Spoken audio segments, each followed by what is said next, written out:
жылдық дастархандарыңызға мына рафаэлло салатын міндетті түрде жасап көріңіздер. Себебі тойға, қонаққа барғанда дәл осы салатты көп көремін.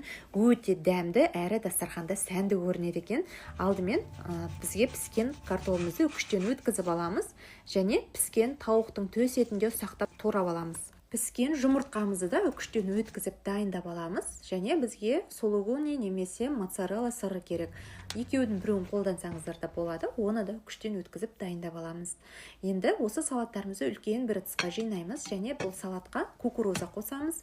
Мен осында банкадағы өте сапалы дәмді кукурузды қолдандым. Тұз қосамыз және руккола керек. Мен осындай ыдыстағы свежий рукколаны осы Астор гипермаркетінен тауып алдым. Өзіміздің жергілікті теплицанікі екен және осындай керемет неше түрі скидкалар болады екен. Сіздерде скидкамен азық-түлікті алып алсаңыздар болады. Барлығы свежий.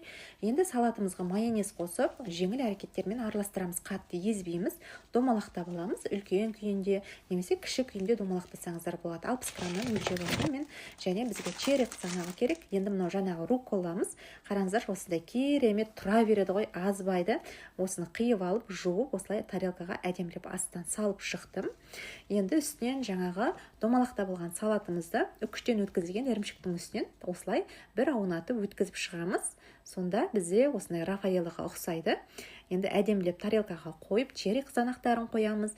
Тағы да жаңағы ірімшігімізден үстінен осылай өткізіп жіберсек болады.